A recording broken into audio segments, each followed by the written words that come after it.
Bonjour Anne-Sophie. Bonjour Inga. Alors, Anne-Sophie, tu es la fondatrice de la marque Matcha, Matcha Paris. Oui, Ce sont des bijoux à partir de cuir végétal. oui, Et tu fais partie du programme, ça fait, je crois, un an, non? oui, c'est ça. Ouais, donc je suis très ravie de t'avoir ici aujourd'hui pour discuter un petit peu de comment tu as osé entreprendre, à lancer ta marque après une carrière dans une agence de publicité.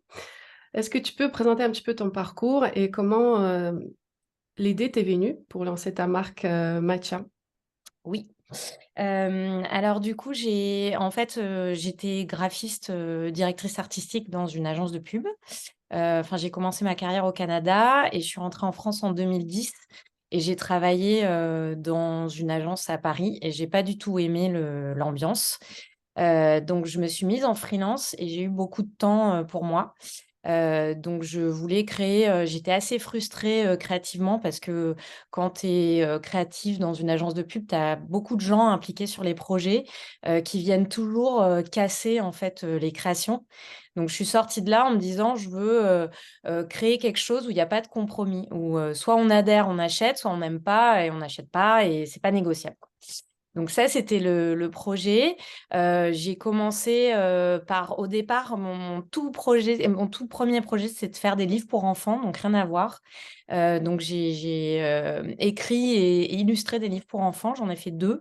Et j'ai vu que ça allait être assez compliqué de gagner ma vie, avec ça. Donc j'ai testé tout un tas de choses avec des cours, de la mairie de Paris, parce que la chance que j'avais à l'époque, c'est que, j'avais du temps et à Paris, on peut vraiment faire, plein d'activités, pour pas cher.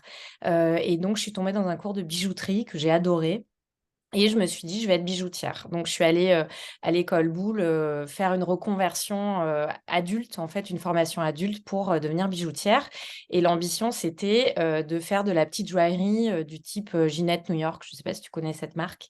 Hem, voilà, c'est une marque de petite joaillerie, qui avec des choses très fines, qui était très jolie. Donc en sortant de ma formation, j'ai voulu absolument faire ça, sauf que, au niveau légal, c'est assez compliqué d'importer, d'acheter et de revendre des matières précieuses. Donc, à l'école Boulle faire une for donc du coup, je suis allée à l'école Boulle faire une formation accélérée pour adultes et je voulais faire de la petite joaillerie. Sauf que c'est assez compliqué en France d'acheter et de revendre des matières précieuses et je me sentais vraiment pas de commencer, administrativement à me lancer là-dedans. Et parallèlement à ça, j'ai découvert la découpe laser, qui, en fait, c'est, une machine qui découpe tout un tas de matériaux et qui fonctionne avec des logiciels de 2 dimensions que je connaissais déjà, qui sont les logiciels de graphisme. Donc je me suis dit: «Bah, trop cool, je fais une marque de bijoux, fantaisie, à base de découpe laser». Donc ça, c'était le projet pro et d'un point de vue perso, comme j'avais du temps, j'ai mon conjoint qui est réalisateur. Je l'ai aidé à faire pas mal de clips et notamment un clip où on a utilisé beaucoup de vidéos d'abattoirs. Donc j'ai regardé beaucoup de vidéos d'abattoirs à cette période-là et Mhm. je me suis intéressée, à ce sujet-là. J'ai regardé des reportages, j'ai regardé, Cowspiracy, je ne sais pas si tu l'as vu sur, Netflix, qui est, sur les conséquences de l'élevage intensif. J'ai regardé The True Cost, qui est sur les conséquences de, la mode, en fait, au sens large et je me suis dit, «Si tu lances une marque, il faut qu'elle fasse partie des solutions et pas, rajouter un problème». Mhm. Et comme en publicité, le côté éthique m'a toujours, dérangée sur certains produits parce que j'ai vu clairement, les pratiques des industriels, quoi. Mon taf, c'était de vendre des trucs, qui étaient pas forcément, vertueux pour la planète ou pour le consommateur. Je me suis dit: «Bon, si tu crées une marque, il faut qu'elle soit chouette, quoi, que sur tous les niveaux». Donc l'objectif, c'était en 2016 de lancer Matcha avec, des alternatives éco-responsables au cuir animal. Donc j'ai fait beaucoup de sourcing à l'époque. C'était vraiment le début, donc j'ai pas trouvé grand-chose et je me suis dit je suis tombée sur une matière qu'on connaissait en fait déjà et qui était extrêmement utilisée, qui est le cuir, enfin le liège. Donc c'est une espèce de cuir de liège, on n'a pas le droit d'appeler ça cuir, mais c'est une alternative, Tu c'est peux souple, montrer? Ouais. Voilà, c'est souple comme de l'animal, sauf que c'est fabriqué au Portugal. Et l'intérêt du liège, c'est qu'on enlève juste l'écorce, on n'a même pas à couper l'arbre, en fait. Donc, c'est assez vertueux dans la façon dont on produit et c'est recyclable. OK. Voilà, donc j'ai lancé Matcha en 2016 et en 2018, je voulais aller plus loin dans la démocratisation des alternatives écologiques au cure animal. Et il y a plein de choses qui se sont développées entre-temps et je suis tombée, sur toutes les nouvelles matières qu'on voit, émerger actuellement, et notamment le grape skin qui est, donc un espèce de cuir de raisin, ouais, de raisin, Mmh. où ils récupèrent les résidus de raisin pendant les vendanges. Et donc j'ai commencé à travailler sur un deuxième projet qui s'appelle Bye Bye Money, qui sont, du coup des sacs à main. Voilà, D'accord, très voilà. intéressant. Alors, si on parle plus de ton expérience d'entrepreneur dans la mode, donc quelqu'un qui était plutôt dans le domaine créatif, tu as travaillé pour d'autres sociétés, là tu te lances, tu apprends un nouveau métier, déjà de créatrice et puis de gestion de ta société. Oui, Comment s'est passée cette transition-là? C'est ça ce qui est intéressant parce que là, du coup, il faut se débrouiller, il faut aller chercher les clients, il oui. faut réussir à se faire payer, etc. Comment tu as vécu cette partie-là? Bah, alors au départ, en fait, je l'ai fait, de façon safe. J'ai gardé mon boulot à côté et je D'accord. faisais, du freelance, et en gros, la première année, j'ai assez bien marché, parce que, au départ, tout l'entourage achète, en fait. Donc je me suis dit: «C'est super, tout le monde est enthousiaste, je vais me lancer là-dedans». Et puis, 2017, il y a eu une petite baisse, en fait, d'activité. Et j'avais commencé un peu les ads, c'était le début. À l'époque, c'était pas cher, ça marchait pas trop mal, mais en fait, comme j'avais pas de vision globale, de où je voulais aller et de qu'est-ce qu'il faut investir et comment il faut structurer les choses, en fait, je le faisais un peu au fil de l'eau, au feeling. Et c'était il faut pas le faire comme ça, quoi. Il faut structurer les choses, il faut, poser les choses, savoir investir quand il faut, voilà. Donc en fait, il y a eu des j'ai eu des les années de départ étaient pas trop mal, ça a vachement baissé.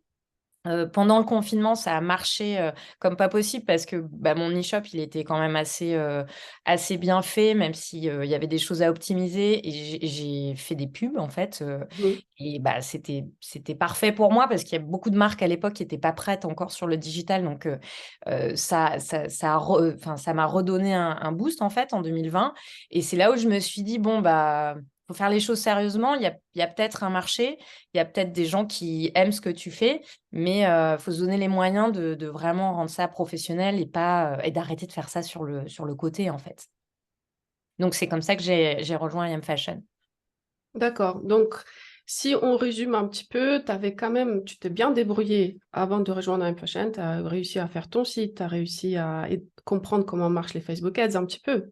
Ouais, un petit peu, bon, c'est quand même une usine à gaz, hein, mais je le faisais un petit peu, mais c'était pas enfin, voilà, bon, je tâtonnais, quoi. J'allais voir des tutos sur YouTube, mais c'était pas optimisé, quoi. Après, tu as eu tes amis qui t'ont quand même pas mal soutenu parce qu'ils ont continué à acheter. Ouais, Et c'est là où tu te dis, OK, Covid, ça marche bien, les gens, ils achètent, comment je peux aller plus loin? exactement. À partir du moment où tu as rejoint M Fashion, qu'est-ce que t'a permis d'aller plus loin? Qu'est-ce que tu as identifié comme les leviers de croissance qui étaient vraiment primordial pour ta marque? Alors déjà, le premier truc, c'était, tout le programme de CRM, c'est-à-dire, toutes les automations, mises en place. Parce que c'est vrai que, du coup, j'avais l'habitude de payer des pubs. Bon, déjà pas forcément comme il fallait, mais tous les gens qui passaient sur mon site, c'était des gens perdus. Je récupérais pas les prospects, parce que, moi, je connaissais pas tout ça, en fait. Moi, quand je travaillais en agence de pub, j'avais vraiment juste la partie création à faire. C'est pour ça que je m'étais débrouillée à faire un site parce que je faisais un peu de web design et tout ça. Mais tout ce qui est, data, optimisation, récupération des prospects, mise en place d'une newsletter, vraiment, récurrente et tout ça, je le faisais pas, en fait. D'accord.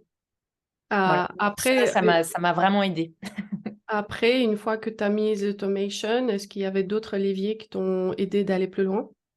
Alors, il y a toi déjà, clairement. Heu, Merci. Parce que je sais pas si tu te rappelles, pour mon deuxième site, je l'avais fait toute seule. Bah, pareil, un peu en feeling et puis bon, tout le monde autour de moi m'avait dit: «Ouais, bah, c'est sympa, il est bien fait et tout» et puis, bah, quand je t'ai donné l'ambition de ma deuxième marque et que je t'ai dit: «Je veux que ce soit, hyper fun», parce que des marques véganes, il y en a plein, mais des marques vraiment fun véganes, il y en a pas. Tu es allée voir sur mon site et en 2 clics, tu m'as dit: «Bah, c'est pas fun». Donc j'ai tout refait. C'est pas fun du tout, hein. C'est mais c'était vrai, tu avais raison, mais j'étais tellement dedans que je l'avais pas vu, quoi. Et après, tu arrives avec un site, mais complètement révisité. Et là, je dis, ah waouh, ça c'est intéressant. Voilà, bah, ouais, mais en fait, je le savais, tu vois? Tout ce qui est ADN de marque et tout, j'y avais déjà pensé. On avait fait une vidéo avec ma mère qui était complètement décalée, avec mon Mm. chien, C'est drôle, et je ouais. l'avais pas mis sur le site, et puis voilà, quand tu m'as dit: «C'est pas fun», bah, j'ai tout refait, j'ai mis la vidéo en majeur en entrée et là, tu m'as dit: «Bah, voilà, là, c'est fun». J'ai dit: «OK, bon, d'accord». Euh, Si on revient à ta marque Matcha, qui est quand même pour l'instant la marque essentielle dans Ouais, ton portfolio des marques oui. de créatrice, qu'est-ce que tu as constaté, est-ce que tu as constaté une évolution entre 2017, Covid, et après, une fois que tu as rejoint le programme, est-ce qu'il y avait une vraie évolution en termes de chiffre d'affaires ou progression? Oui. Bah, en fait, déjà, ça m'a donné la confiance de me dire: «Les indicateurs sont au vert, tu peux, commencer à investir dans des pubs et pas juste, 5 € par jour», ce que je faisais, quoi. Donc déjà, tu m'as donné un référent parce que j'en avais vraiment pas sur, un taux de conversion, sur, combien de personnes, enfin, quand tu convertis à tant de pourcents, ça veut dire que c'est un site qui fonctionne, parce que vraiment j'avais pas de référent et donc une fois que j'ai eu ça et que j'ai suivi tout le programme, j'ai mis en place, je l'ai fait un peu comme une machine, j'ai dû mettre 3 mois à regarder toutes les vidéos, à tout faire. Je passais mes journées, mes nuits là-dessus. Là, ça en plus, c'était mois d'octobre, donc il y avait novembre-décembre qui sont les périodes pour les bijoux où ça explose et j'ai explosé. J'ai failli faire un burn-out, fin décembre parce que j'avais trop de commandes, j'avais pas le temps de produire, parce que je m'attendais pas du tout à ça, quoi. Ça a explosé, quoi. Impressionnant. Et ça, c'était dû à quoi? Tu penses que c'était parce que c'était Black Friday ou parce que tu as mis en place une opération spéciale? Je pense que c'est une combinaison de facteurs, mais déjà, tout le module sur l'optimisation du site internet et notamment de la homepage, enfin, ça a tout changé parce que moi, j'ai commencé en fait, j'étais tellement frustrée, créativement que les premières années, j'ai produit énormément de modèles et donc quand on arrivait sur mon site, c'était le bazar, quoi. Il y en avait partout, et j'arrivais pas à trier parce que je les aimais tous, sauf que je voyais bien qu'il y en avait qui se vendaient plus que d'autres, mais j'étais pas sûre et en fait, juste le fait de faire le tri, et que tu me dises: «Bon, bah, tu mets tes 3 best-sellers en homepage, et tu mises tout là-dessus», ce que je n'osais pas trop faire, en fait. Ça a vraiment tout changé. Du jour au lendemain, mon best-seller, je l'ai vendu, 5 à 6 fois par jour, quoi. Alors qu'avant, je le vendais, bah, presque autant que les autres, un peu plus, quoi, mais bon, c'était fou, c'était drastique la différence. Tu t'es la boulimique de création. Boulimique. Oui, au départ, oui, bah, on me disait justement: «Arrête de produire, il faut trouver une» au bout d'un moment, il faut arrêter de produire, il faut vendre On sait à vendre, c'est et clair, hein. comme c'était pas mon cœur de métier, ça m'intéressait pas trop, donc forcément, je produisais, quoi. Souvent, c'est ça, on démarre avec beaucoup, beaucoup, beaucoup de choses qu'on a créées, et puis à un moment donné, on se pose la question, mais comment je peux vendre tout ça? Bah oui, c'est ça, Mais c'était dans c'était ton cas, c'est toi qui produis, du coup? C'est toi qui fais tout ou tu oui. as une équipe? Alors pour l'instant, c'est moi qui fais tout, mais assez rapidement, je vais prendre de l'aide parce que là, je j'arrive plus, en fait. J'arrive plus à tout faire. Donc au moins juste pour la prod, heu, installer quelqu'un dans mon atelier qui me fasse mes montages de bijoux et peut-être mes expéditions pour que je puisse, vraiment me focaliser sur, bah, la production de contenu et la création de nouveaux modèles, en fait. Et là, c'est si tu reprends un petit peu, c'était la boulimie un peu à la fin de l'année, tout le monde voulait tes bijoux. Là, cette année, ça se passe comment? Est-ce que tu arrives à avoir au Alors moins une commande par jour? oui, oui, oui, bien sûr. J'ai bien sûr. J'ai bon, et clairement, le mois de novembre-décembre, c'est les mois les plus forts, mais je pense que c'est pareil pour un peu tous les tous les domaines. Mais là, il y a eu une petite baisse, mais je suis quand même avec des ROAS en ads qui sont intéressants, qui sont. Je pense que assez rapidement, bah là, j'ai arrêté complètement la publicité. Euh, d'ici 2-3 mois, je ferai un bilan, Trop mais de pour commandes. l'instant, je peux en vivre. Trop de commandes, c'est ça? C'est ça. C'est marrant.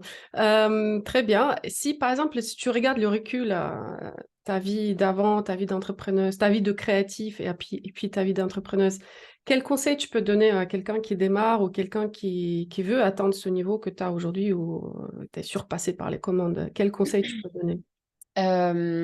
Bah, déjà, de suivre le programme.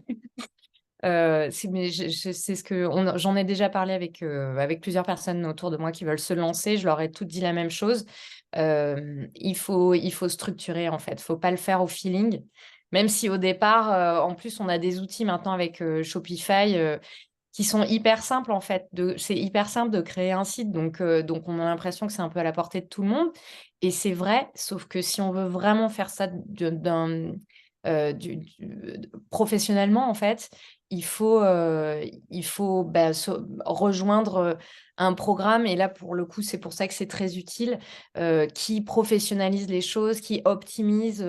Je savais déjà qu'en termes du UX design, changer la place d'un bouton ou la couleur d'un bouton, ça changeait tout en termes de vente. Sauf que je ne savais pas le faire, en fait. Et je ne savais pas qui engager ou qui. Je me suis dit, ça va me coûter les yeux de la tête de prendre un freelance juste pour optimiser ça sur mon site. Et du coup, c'est pour ça que le programme, bah, au départ, je t'ai vu passer dans les pubs, hein, sur les réseaux. J'ai mis du temps à me décider, j'ai mis au moins 6 mois. Et ce qui m'a décidé, c'était que j'ai regardé bien entendu toute ta chaîne YouTube avec la production de contenu que tu faisais, mais tu te dis toujours, bon, c'est peut-être pas objectif parce que vu que c'est sa chaîne, on ne sait pas quoi, si c'est des vrais gens derrière. Et ce qui m'a décidé, c'est que j'ai écouté un podcast sur l'entrepreneuriat et c'était la personne qui a monté Clap, que tu as Ah beaucoup ouais, aidé, ouais, qui ouais. parlait qui parlait de toi. Elle disait pas I'm Fashion, mais elle disait j'ai rencontré quelqu'un qui m'a C'est beaucoup vrai, aidé. elle n'a pas mentionné I'm Fashion, mais Exactement. Mais je t'as me suis dit, compris. OK, je sais qui c'est. Du coup, je peux y aller. Et, Mm. euh, et c'est comme ça que je me suis décidée. Et c'est comme ça que vraiment, ça a tout changé. Et en plus, ça faisait des années vraiment que je voulais arrêter la publicité. Et là, ça y est, quoi. Le switch est fait. Je touche du bois. J'espère que ça va pas retourner dans l'autre sens. Mais pour l'instant, c'est mon cœur d'activité, quoi. C'est marrant parce que, tu vois, la publicité, ça me fait rêver. Et je me rappelle, d'un seul coup, je me suis rappelé quand j'étais jeune, j'ai rêvé de C'est travailler vrai? dans la publicité, ouais, parce que je sais pas pourquoi j'adore tout ce monde créatif. Et tu sais que la publicité, elle peut être très puissante. Euh, mais là, je me retrouve un peu avec tout ça parce que je travaille avec les gens créatifs. Bah ouais. Mais j'adore le monde de la publicité. Je sais pas, c'est quelque chose qui est mythique pour moi. Bon, ça a changé un peu depuis 99 francs, hein, qu'on soit clair. Mais, euh, Je mais l'ai c'est lu, je sûr. l'ai lu. Non, mais c'est sûr qu'il y a un côté comme ça. Enfin, moi, j'étais vraiment chez les créas, donc c'est vrai qu'il y a le Tu étais baby-foot. dans quelle boîte, du coup, dans... J'ai commencé chez Taxi Montréal et à Paris, je suis passée brièvement chez Ogilvy plusieurs mois, donc qui était sur. Ogilvy, c'est le rêve. Voilà, bon, voilà. Bon, c'était mon agence et j'ai pas aimé du tout l'ambiance. D'accord. J'ai pas aimé la misogynie qui régnait aussi, que j'avais pas du tout en Amérique du Nord. Et quand je suis arrivée en France, j'ai halluciné. J'ai vu des comportements de mecs où vraiment j'ai Tu halluciné. as vu deux cultures, du coup, Ouais, canadienne et la ouais. France. Hmm. Oui, et puis au Canada, c'était vraiment une équipe. Il n'y avait pas de jugement quand tu savais pas faire quelque chose. T'allais voir ton collègue, il t'aidait. Euh, Hmm. à Paris, c'est un peu, tu sais pas faire. Bon, bah, t'es la nulle de service, quoi. Et du coup, enfin, ça m'a pas plu. Alors, je sais qu'il y a des boîtes où ça se passe très bien. J'ai peut-être pas fait on va pas généraliser, hein, j'ai peut-être pas fait les bonnes agences. Mais par exemple, au Canada, j'avais travaillé sur des campagnes 360. Donc, j'étais vraiment, il me donnait tout à décliner. En France, quand je suis arrivée, la télé, par exemple, c'était impossible Donc, de casé décliner. directement dans un Ouais, truc. ouais, ouais. Ouais, Et du coup, je me suis dit, bon, bah, c'est pas grave, je vais créer mes marques et je vais faire ma création à moi, quoi. Et c'est pour ça que sur Bye Bye Monique, je m'éclate en Ouais, c'est la création parce que libération totale. exactement, il y a pas de je suis pas bridée, quoi, donc bah, je Mais fais ce ça, que ça j'adore. J'adore parce que c'est vrai que souvent, on est en reconversion et je travaille avec les personnes qui ont fait d'autres métiers, marketing, RH, finance. Toi, tu arrives de monde publicitaire, tu as tout de suite cette touche créative décalée que j'adore parce que j'ai pas beaucoup de marques comme ça qui proposent la mode avec une touche d'humour. Et ça, c'est vraie force que tu as. C'est pourquoi vraie force que tu as. J'ai vraiment hâte de voir ce que tu vas proposer en termes de contenu plus tard pour Bye Bye Monique. bah, je suis en train de travailler dessus. D'ailleurs, Matcha, c'est plus sérieux. Alors, Bah, oui, je Bye sais, Bye Monique, c'est rigolo, c'est je très sais. drôle. Mais alors, j'ai vachement de mal à faire du drôle avec des Mais bijoux. ta maman, c'est une star, hein. On est d'accord. Elle Elle va travaille revenir dans les là. films. Elle va revenir. On va faire un shoot. On veut la shooter sur une mobilette, sur un fond vert. Je sais pas ce qu'on va faire avec, mais ça va être n'importe quoi, je pense. En fait, j'ai du mal sur Matcha. J'ai du mal à faire ça drôle parce que c'est des bijoux et que pour moi, le seul but du bijou, c'est vraiment d'être esthétique. Donc, j'ai Mm. du mal à décaler. Mais un sac à main, ça a tout de suite déjà une utilité, un usage, quoi. Donc, pour moi, c'est plus facile de décaler ça que je sais pas. Comme c'était ma première marque, j'ai essayé d'être sérieuse. Et tu vois, au début, par exemple, je me cachais sur Matcha. Je faisais comme si c'était une grosse marque parce que j'ai toujours travaillé sur des grosses Ça, marques. c'est un défaut de beaucoup de gens qui sont lancés Oui, dans la mode et ils veulent tout de suite être gros en termes de look. oui, oui, C'est exactement. le mur, en fait, qu'on est en train de dire, on est comme ça, c'est regardez, je suis forte. Exactement. Mais en réalité, c'est pas bien. Il faut être authentique quand tu te Ouais, lances. c'est ça. Et puis, je recevais des mails qui me disaient, oui, votre community manager m'a dit que, Mais ou c'est moi qui est c'est ça, derrière. j'étais là, mais c'est On moi. s- Ou puis-je passer dans vos locaux? J'étais là, mais je suis dans mon salon. Donc, et en fait, je Je me pouvais suis dit, pas. donc ça, c'était vraiment au début. Et après, je me suis dit, bon, bah, même si j'aime pas me mettre en avant et faire des selfies et tout ça, c'est pas vraiment ma. Voilà, j'aimais pas trop ça. Je me suis dit, bon, faut que tu t'appliques un peu plus et que tu montres que bah, c'est une entreprise artisanale et que tu es toute seule, quoi. Parce que c'était. Voilà, Mais ça donne qu'est-ce que tu l'image. as, est-ce que tu trouvé que le fait d'être un peu décalé avec le mot, est-ce que ça t'aide à générer du contenu un peu plus viral aujourd'hui sur les réseaux? Oui, alors oui, je pense que clairement, déjà, en fait, tu prends beaucoup d'adhésion. En fait, sur mon site Matcha, il y a une partie où j'ai mis mon histoire et juste à la fin, j'ai mis ma stagiaire Simone, qui est mon chien. Oui, j'ai vu. Et là, tu vois, aujourd'hui, j'ai une cliente qui m'a écrit, qui m'a écrit sur une commande et qui m'a écrit bisous à Simone. Et je pense que, en fait, de toute façon, quand tu t'impliques et que justement que tu impliques d'une façon drôle ta vie perso, ça crée un lien, en fait, avec les gens. Oui, et en plus, toi, tu es plus aligné avec ce que tu fais parce que tu t'amuses. Au final, ce qu'on veut, c'est Exactement. s'amuser dans ce qu'on fait. C'est pour ça qu'on quitte des grosses boîtes pour faire autre chose. Exactement, mais vraiment. Donc en fait, bah, mon chien, ma mère, ça me fait marrer quoi de les montrer. Et en plus, les gens s'attachent quoi. Plus qu'à moi. T'as lancé TikTok déjà avec tout ça?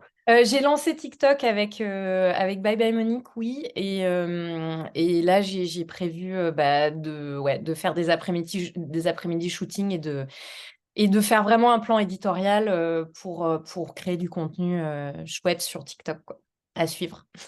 Cool. Alors, les conseils que tu as déjà donnés, si par exemple demain on te demande est-ce qu'il faut intégrer le programme, je imagine Du que coup, la réponse, oui, tu l'as j'ai, déjà dit. ouais. Et du coup, tes projets pour les prochaines décennies? Ouf. Alors, ben, j'aimerais bien un peu devenir la marque de bijoux de référence sur l'upcycling, parce que je m'intéresse vraiment à ça. Même le cuir végétal, plus que l'upcycling. Ouais, bah, même utiliser d'autres matières, tu vois, je suis en train de Mm. regarder le tissu, le carton, enfin trouver, voilà, faire de Mm, la mm. création large pour les bijoux. Et pour les sacs, bah, à peu près, un peu pareil, quoi. Là, je suis en train de monter un projet de bananes. Pour développer la gamme, de petits porte-monnaies pour avoir des produits entrée de gamme moins chers. Et puis, comme le concept du sac, c'est qu'il soit détachable, j'aimerais aussi faire des partenariats avec des marques pour faire du upcycling de chutes de tissus. Voilà. Donc, l'objectif, c'est vraiment de partir dans tout ce qui est recyclage, upcycling et voilà, être en économie circulaire le plus possible, quoi. Ouais, ça, t'as pas mentionné. Tes sacs, tu peux changer la couverture, c'est Oui, ça? oui, ça change. L'idée, c'est vraiment d'avoir un basique, le dernier basique qu'on achète parce que, pour l'instant, on a fait 3 looks différents. Il y en a un avec des clous, et l'idée, c'est vraiment de, développer des couleurs, développer, d'autres formes de base, et être le dernier petit sac noir à impact limité que les gens vont acheter et avec lequel ils pourront avoir, enfin, ils pourront s'amuser, quoi. Parce que le problème, c'est que enfin, moi, je suis consommatrice de sacs et j'en ai plein dans mon armoire et c'est vrai que quand ils nous plaisent plus, on peut plus forcément modifier le style et Ouais. là, l'idée, c'est vraiment de, voilà, il vous plaît plus, vous nous renvoyez le top et hop, Ah on ouais, cool. acheter un, quoi. D'accord. Et est-ce que tu vois un vrai avantage d'avoir le cuir végétal plutôt qu'un cuir animal aujourd'hui pour les consommatrices? Bon, alors c'est déjà pour la planète, hein, on gagne 90 de carbone sur un mètre carré de cuir, donc c'est déjà pas mal.